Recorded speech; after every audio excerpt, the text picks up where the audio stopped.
को मारते थे जब छोटे छोटे थे, उसकी खिलौना वो ले लेता था, उसका खिलौना वो ले लेता था, उसका खाना पे झगड़ा हो जाया करता था, जूते चप्पल पे झगड़ा हो जाया करता था, दोनों आपस में लड़ते थे। आज भी देखना छोटे छोटे बच्चे लड़ लेते हैं, झगड़ लेते हैं, तना तनी कॉलर पकड़ लेते हैं, मारपीट हो जाती है। लेकिन थोड़ी देर बाद देखो तो नजारा बदल जाता है। जो बच्चे अभी थोड़ी देर पहले लड़ रहे थे, थोड़ी देर बाद ये हालात होते हैं कि एक आइसक्रीम दोनों के पास होती है, ये इधर से चाटता है और वो उधर से।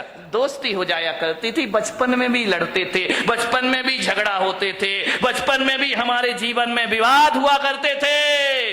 लेकिन एक बात याद रखिए, लड़ने झगड़ने के बाद दुश्मनी हमारे बीच में नहीं हुआ करती थी। ध्यान रखिए, लड़ाई झगड़ा खतरनाक नहीं होता, बैर भाव जीवन में बहुत बड़ा खतरा पैदा कर दिया करता है। बैर भाव से बचने का प्रयास करिए। बच्चों की तरह लड़ लो, बच्चों की तरह झगड़ लो, कितना अच्छा होता, कितना अच्छा होता। काश ये आदमी आज भी बच्चा होता, कितना अच्छा होता। काश आदमी आज भी बच्चा होता। ध्यान रखिए, बचपन में लड़ते हो, फिर बोल लेते हो, एक तरफ तो मारपीट करते हो, फिर थोड़ी देर बाद गले में हाथ डाल करके घूमा करते हो। लेकिन बड़े होकर आदमी को नहीं जाने क्या हो जाता है, एक बार झगड़ लेता है और जिंदगी भर की बोलचाल बंद कर दिया करता है। ये बोलचाल चालू रखिए, मौन मत लीजिए, दुश्मनी को जन्म मत दीजिए, व्यवस्थाएं आपकी बनी रहेंगी। ध्यान रखना। मान्य भर हंसता खिलखिलाता परिवार होना चाहिए। हंसोगे, खिलखिलाओगे, क्रोध पैदा नहीं होगा। ध्यान, दो ही चीज हो सकती है जिंदगी में, या तो हंस लो या गुस्सा कर लो। ध्यान रखना, जब गुस्सा करते हो तो हंसी गायब हो जाती है, और जब आदमी चेहरे पर मुस्कुराहट और हंसी लाता है तो क्रोध गायब हो जाया करता है। दोनों एक साथ कभी नहीं रहा करते हैं। ऐसा कभी आपने नहीं देखा होगा कि क्रोध में, गुस्से में किसी का मुंह भी फूला है और हंस भी रहा हो, मुस्कुरा रहा हो। दोनों काम एक साथ कभी नहीं हुआ करते हैं। इसलिए मैं आपसे कह रहा हूं कि क्रोध की जगह हंसता खिलखिलाता मुस्कुराता जीवन होना चाहिए। जितने आनंद में रहोगे उतना क्रोध आपसे दूर रहेगा। मेरे कमरे में लोग हंसते रहते, आवाज आती रहती, हंसी मजाक की आती रहती है। बोले महाराज आप संत हैं, आपका कमरा बड़ा सीरियस होना चाहिए, बड़ा गंभीर होना चाहिए। मैं बहुत कोशिश करता हूं गंभीर हो जाऊं, गंभीर हो जाऊं, लेकिन क्या करूं, मेरा स्वभाव मुझे गंभीर नहीं होने दिया करता है। हंसता हूं, मजाक करता हूं, व्यंग करता हूं, आदमी से बातें कर, बच्चा आए तो उससे हंस लेता हूं, बूढ़ा आए तो उससे हंस लेता हूं, महिलाएं आती उनसे हंस लेता हूं। ध्यान रखना, जहां तक मेरी सोच है, अब इस दुनिया को उदास, गंभीर और सीरियस संतों की जरूरत नहीं है। अब इस दुनिया को हंसता खिलखिलाता मुस्कुराते संत की जरूरत हुआ करती है। यदि संत हंसेगा, मुस्कुराएगा तो समाज में वह प्रेम का प्रसाद बांट पाएगा। हंसता खिलखिलाता मुस्कुराता जीवन होना चाहिए। हंसी गायब हो गई है। अब घर में दो लोग रहते हैं, हंसे तो कैसे हंसे? मुझे तो बड़ी सोच सोच के हैरान होता हूं। अब हंसने के लिए आदमी को लाफ्टर चैलेंज जैसे सीरियल देखना पड़ते हैं, कपिल शर्मा से मिलना पड़ता है, तब आदमी के चेहरे पर हंसी आती। नहीं मेरे भाई, क्रोध तनाव में जिंदगी जी रही है हमारी। झगड़े होते हैं, आदमी भी लड़ता है, महिलाएं भी लड़ती हैं। फर्क इतना होता है, आदमी इस कान से सुनता है और इस कान से निकाल देता है। महिलाएं ऐसा नहीं करती, महिलाएं तो बहुत होशियार हैं, इस कान से सुनती हैं। आदमी इधर से सुनेगा, इधर निकाल देगा, लेकिन महिलाएं जो हुआ करती हैं इधर से सुन के इधर नहीं निकालती हैं, वो दोनों कान से सुनती हैं और मुंह से निकाल दिया करती हैं। ये दोनों कानों से, इधर से भी सुनेंगी, इधर से भी सुनेंगी और मुंह से। कौन बोला जब भी बोलेंगी बारूद? नहीं, यहाँ की महिलाओं की बात नहीं कर रहा, यहाँ अपने को भाई अभी चतुर्मास पूरा करना है। मैं तो बंबई वालों की बात कर रहा हूं, तुम्हारी आगे जाके देखूंगा। ध्यान रखिए, विचार करिए, आप सोचिए। ऐसा नहीं है कि इन्हें गाली देना नहीं आता है, आता है। ऐसा नहीं कि इन्हें गाली नहीं आती है, बहुत आती है, लेकिन ये बोलती नहीं है। ध्यान रखिए, आदमी तो गाली ही गाली बोलता है, हर चीज पे गाली बकता है, बिना गाली के बातों की शुरुआत। कई का तो गाली तकिया कलाम बन जाता है, हर बात पे 4 गाली बका करता है। मैंने कहा यार, जितनी भी गाली इस देश में है वो महिलाओं के नाम से सारी गाली है, माँ के नाम से, बहन के नाम से, बाप और भाई के नाम से कोई गाली इस देश में नहीं है। मैंने कहा इतनी सारी गालियां महिलाओं के नाम से क्यों है इस देश में? विचार किया कि महिलाओं को गाली आती है लेकिन ये गाली बका नहीं करती हैं, लेकिन आदमी 24 घंटे गालियां दिया कर। ध्यान रखिए मान्यवर, किन बातों पे झगड़ा होता है हमारे घर में? छोटी सी मानसिकता, बस संकीर्ण प्रवृत्ति हमारे यहां झगड़े को जन्म देती। हकीकत बताऊं, जीवन में 90% झगड़े फिजूल के हैं। देखना, कोई सिर पैर नहीं उन बातों का, कोई दम नहीं, कोई सेंस नहीं उन बातों में। जिन बातों में आदमी झगड़ पड़ता है, लड़ लेता है, मारपीट शुरू हो जाती है, दुश्मनी का चंद ठिकरों के लिए आदमी लड़ता है। मान्यवर, आप यदि क्रोध करने के बाद यदि शांत हो जाएं और एकांत में बैठकर सोचें, यार मैंने जो झगड़ा किया है ये लड़ने जैसी बात थी या नहीं थी, तो 90% बातें ऐसी हैं जिनका कोई वजूद नहीं हुआ करता है, उसमें आदमी झगड़ा कर लिया करता है। थोड़ी सी गलतफहमी आ गई, आदमी झगड़ा कर लेता है, थोड़ी सी शंका आ गई, आदमी झगड़ा कर लिया करता है। फिजूल की बातों में झगड़ा है। मेरा एक जगह चातुर्मास हो रहा था, और चातुर्मास में संत निवास के बाजू में एक बहुत बड़ा मकान था। सुबह सुबह हम लोग पाठ कर रहे, भगवान का भजन कर रहे हैं, झगड़े की आवाज आने लगी। अरे मैंने कहा भाई ये झगड़ा कौन कर रहा सुबह सुबह? मेरे साथ लड़के थे, मैंने कहा जरा देखो किसी ने टीवी चालू कर दिया है क्या? बोले महाराज झांक करके देखा तो बोले टीवी नहीं है, तो लाइव चल रहा है। मैंने कहा मतलब क्या है? बोले डायरेक्ट झगड़ा हो रहा है। मैं गया, मैंने खिड़की से झांका, 2 पति पत्नी आपस में लड़ रहे, इतना लड़ रहे हैं कि लड़ते लड़ते कमरे से बाहर निकल आए, आंगन में आ गए। एक के हाथ में बेलन है, एक के हाथ में कौन बोला चिमटा है? चले ऐसे तुम लोग तैयार रहते हो बोलने के लिए। दोनों लड़ते झगड़ते बाहर आ गए, झगड़ा हो रहा। मैंने कहा इधर आओ। अरे बोले महाराज, मुझे देखा, झगड़े में थोड़ा सा ब्रेक लग गया। अरे बोले महाराज देख रहे हैं। मैंने कहा इधर आओ, ये सुबह सुबह भगवान के भजन करने का टाइम है, प्रभु के स्मरण करने का टाइम है, वो तुम सुबह सुबह पति पत्नी आपस में झगड़ा कर रहे, कोई तरीका है जिंदगी जीने का? अरे बोले महाराज हो गया, झगड़ा हो गया। मैंने कहा किस बात का झगड़ा है मुझे बताओ, मैं फैसला करूं। बोले महाराज फैसले वाले का कोई बात ही नहीं है, तुम इनका लड़काए को रहे हो। बोले महाराज जब पूछ रहे हो तो हम बताते हैं, झगड़ा हमारा 12 बजे रात से चल रहा है। अरे मैंने कहा कमाल कर दिया, पति पत्नी दोनों हैं, 12 बजे रात से झगड़ा चल रहा। मैंने कहा किस बात का झगड़ा चल रहा है? बोले कुछ नहीं महाराज, आज नींद नहीं आ रही थी हम दोनों को। तो बोले क्या करे? बोले टीवी भी नहीं चल रही, लाइट भी नहीं थी। तो मैंने कहा क्या किया तुमने?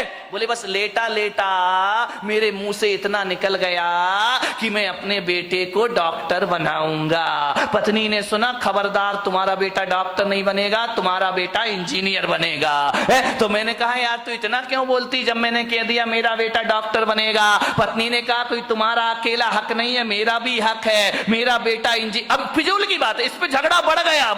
बोले देखता हूं कैसे डॉक्टर बनाएगा। बोले मैं भी देखती हूं कैसे इंजीनियर बनाएगा। झगड़ा बढ़ते जा रहा। बोले बढ़ते बढ़ते हाथापाई पर आ गए हम लोग कि डॉक्टर ही बनेगा, इंजीनियर ही बनेगा। इतना झगड़ा, बोले सवेरे के 4 बज गए लड़ते लड़ते। बोले देख तू ज्यादा बातें मत किया कर मेरे से, जब मैंने बोल दिया कि मेरा बेटा डॉक्टर बनेगा तो बनेगा। पत्नी ने कहा मैंने बोल दिया मेरा बेटा इंजीनियर बनेगा तो बनेगा। रात भर झगड़े। मैंने कहा एक बात बताओ, तुम दोनों आपस में लड़ रहे हो, झगड़ रहे हो, एक बार बच्चे की मर्जी भी पूछ लो कि तुझे क्या बनना है। बच्चे से पूछना ही नहीं है, दोनों लड़े जा रहे हैं, ये बिना सिर पैर के झगड़े। मैंने कहा बच्चे को बुलाओ बच्चे को, उससे पूछो कि तुझे क्या बनना है। पति ने पत्नी को देखा, पत्नी ने पति को देखा। अरे मैंने कहा बच्चे को बुला के लाओ ना। बोले बच्चा तो अभी पैदा ही नहीं हुआ है। तेरे की आदमी, बच्चा यदि पैदा हुआ तो डॉक्टर बनाएंगे। फिजूल की बातों का झगड़ा है। ये कोई झगड़ने की बात है? सास बहू में झगड़ा हो गया। बहू ने कहा मलाई मेरे पीहर में जाएगी, सास ने कहा चल मलाई यहीं खाई जाएगी। इतनी लड़ाई, इतनी मलाई पे झगड़ा हो गया। बोले ये तो पीहर में जाएगी, पास में ही पीहर लोणन नीरा की होगी और कहां की हो सकती है?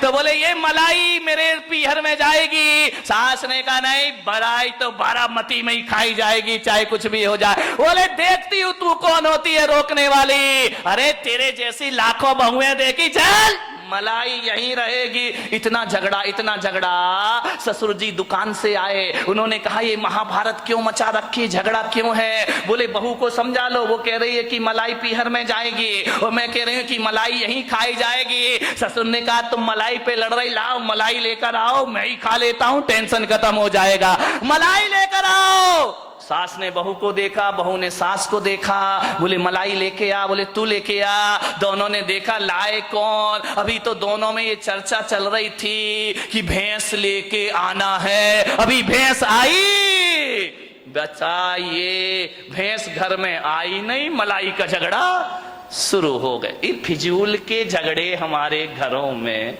बिना सिर पैर की ये बातें हमारे घरों को नरक। इतनी सी महिलाओं का तो पूछो ही मत क्या है। यहाँ की नहीं, बम्बई वाली महिलाएं जो है, इतना गड़बड़ मामला है, इतना गड़बड़ मामला। अब छोटी छोटी फिजूल की बातों में झगड़ा हो जाता है। अब गर्मी के दिन थे, जेठ जी घर में आए और घर में आकर के उनने ऐसा कोई बेचारे का इंटेंशन नहीं था, कोई सोच नहीं था, ऐसा उसने विचार नहीं किया। उसके बच्चे भी आए, भाई के बच्चे भी आ गए। बोले बच्चों पास आओ, जल्दी आओ, जल्दी आओ, मैं बाजार से मीठे मीठे आम लेकर के आया हूं तुम्हारे लिए, ये आम खाइए। जेठ जी ने क्या किया, थैले में हाथ डाला, एक आम अपने बच्चे को दे दिया और एक आम अपने छोटे भाई के बच्चे को दे दिया। वहां खड़ी खड़ी देवरानी देख रही है, बहू रानी देख रही है, अच्छा अच्छा अपने बच्चे को भी आम, मेरे बच्चे को भी आम। लेकिन ये जेठ जी तो बहुत पक्षपात है, ये जेठ सही नहीं है। एक आदमी बड़ा दुखी हो गया, शादी कर ली, पति पत्नी है, भगवान के पास पहुंचा, जाकर भगवान को प्रणाम किया, भोलेनाथ से बोला कि महादेव कोई मन्नत दे दो। महादेव ने कहा मांग, क्या मन्नत मांगता है? बोले बाबा इतना परेशान हो गया हूं, इतना परेशान हो गया हूं, अब एक ही मन्नत मांगता हूं, मुझे शादीशुदा से कुंवारा कर दो वापिस। भोलेनाथ ने देखा, शादीशुदा से फिर से कुंवारा कर दूं वापिस। भोलेनाथ ने कहा निकल यहां से बाहर। अरे बोले बाबा ये कैसी बात है कि आप मुझे बाहर निकाल रहे हो, मेरी मन्नत पूरी करो। भोलेनाथ ने कहा कि मैं मन्नत तो पूरी कर लूंगा, लेकिन पागल है तू, मन्नत नहीं तू जन्नत मांग रहा है, जन्नत में तुझे शादीशुदा को कुंवारा कर दो, ये मन्नत नहीं, ये जन्नत की डिमांड हुआ। ध्यान रखना, तुम्हारा घर जन्नत बन सकता है, इसमें कोई भी डाउट नहीं है। थोड़ी सी समझदारी अपने अंदर रखिए, समझदारी आ गई तो घर को जन्नत बनने में ज्यादा देर नहीं लगा करती है। ध्यान रखिए। मान्यवर आपसे निवेदन है, बड़ा परिवार था, सुखी था, आज छोटा परिवार है, दुखी है, एक ही बेटा है। अब बोलो भाई साहब प्रवचन में क्यों नहीं आते? क्या करे महाराज, दुकान जाना पड़ता है, दुकान खोलना पड़ता है, बेटे को बिठा, बेटा पूना में पड़ता है। अब बताओ, अब आपका एक ही लड़का, मुझे तो अपना भविष्य खतरे में दिखाई देता, तुम्हारा दिखाई दे या नहीं दे, आपका एक ही बेटा है। मैं बच्चे को ये नहीं कह सकता तू सन्यास ले ले, बच्चे को मैं ये नहीं कहता तू दीक्षा ले ले। अब किसे सन्यास देंगे? तुम्हारा सहारा तो एक ही है। पहले 4 बच्चे होते थे, 5 बच्चे होते थे, एक बच्चा दुकान संभाल लेता था, पिताजी समाज संभाल लिया करते थे, कोई मंदिर संभाल लिया करता था। अब तो हमारे यहाँ संभालने वाला कोई नहीं, अब तो घर नौकरों के हवाले हमारे हो गए हैं और दुकान जो हो गई है वह पार्टनरशिप में चला करती है। घर के बच्चे ही नहीं है, बहुत बड़ी बड़ी फैक्ट्री बन जाती है।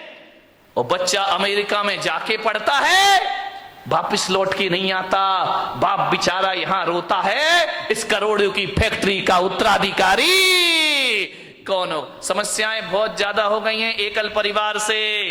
संयुक्त परिवार सुखी परिवार, ध्यान रखिए।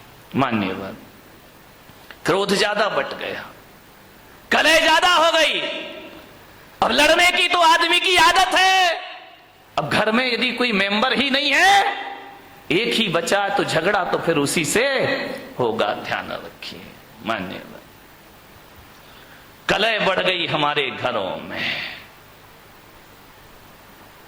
ऐसे बात करते हैं किसी से जैसे उस पर कोई एहसान कर रहे हो, जवाब नहीं दिए जाते हैं। हालात ये हो गए हैं कि पति बेचारा थका हारा घर पहुंचता है, आवाज लगाता है कि सुनती है, एक गिलास पानी लाके दे दे, प्यास लगी है बहुत।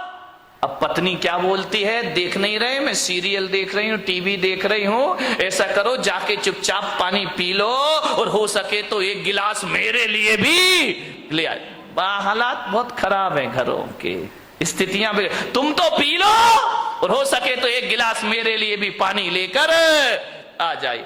यही चल रहा है ना घर में। शर्माओ मत, देखो सही बताओ जो कुछ चल रहा है। मैं कोई प्रवचन कोई आकाश से उतर के तो आते नहीं है। एक महिला ने पूछा, महाराज एक बात बताओ, तुम्हारी शादी हुई? मैंने कहा मेरी तो शादी नहीं हुई है। बोले आपका परिवार था? मैंने कहा मेरा तो कुछ भी नहीं है। बोले कब दीक्षा ले ली? मैंने कहा बहुत छोटी सी उम्र में दीक्षा ले ली है। तो बोले आप एक बात बताओ, तुमने शादी करी नहीं, तुम्हारे बच्चे हैं नहीं, तुम्हारे बीवी है नहीं है, फिर एक बात बताओ महाराज, ये तुम्हें घर की बातें कहां से पता चलती है, ये घर गृहस्थी की बातें कहां से जान लेते हो? अरे मैंने कहा मैं कहां जानता हूं। तो बोले आप इतनी बातें बोलते हो, इतना उदाहरण घर गृहस्थी के देते हो, ये बताओ महाराज तुमने ये सीखा कहां से? मैंने कहा मैंने कुछ नहीं सीखा देवी, तुम्हारे पति आते हैं मेरे सामने, रोते हैं चले जाते हैं, अपनी घर की बातें तुम ही बता जाती हो, तुम अपनी बातें बताती हो, मेरा प्रवचन तैयार हो जाया करता है। और कहां से प्रवचन लाऊंगा? प्रवचन तो तुम्हारे बीच से बनेंगे, मैं कहां से लेकर आऊंगा? तुम ही आते हो महाराज, ये परेशानी, ये दिक्कत, वो दिक्कत, बस मैं पॉइंट नोट करते जाता हूं, मेरी डायरी में प्रवचन तैयार हो जाया करता है। और प्रवचन आएगा कहां से? समाज की बातें समाज के बीच रखना पड़ती हैं। आपको उसी भाषा में समझाया जा सकता है, आपको शास्त्रों की भाषा में समझ में आने वाला नहीं है। उदाहरण भी वही दिए जाते हैं जिसमें आप सुबह शाम जिया करते हैं। ध्यान रखना, ये दिल की बातें दिल तक पहुंच जाया करती हैं, वरना ज्ञान की बातें एक कान से सुनो और दूसरे कान से निकल जाती हैं। ध्यान रखिए, बड़े परेशान हैं लोग, बहुत हैरान हैं लोग, क्रोध से परेशान हैं। अब क्रोध तो भाई आ ही जाता है, करोगे क्या करोगे? लाख कोशिश करो, क्रोध तो आ ही जा। जहां चार बर्तन होते हैं वहां खटपट तो बोलो होगी, आगे भी। तो मेरा गला क्यों फड़वा रहे मेरे भाई? ध्यान रखिए। अरे चार बर्तन है वहां खटपट तो, अरे लड़ाई कहां नहीं होती है?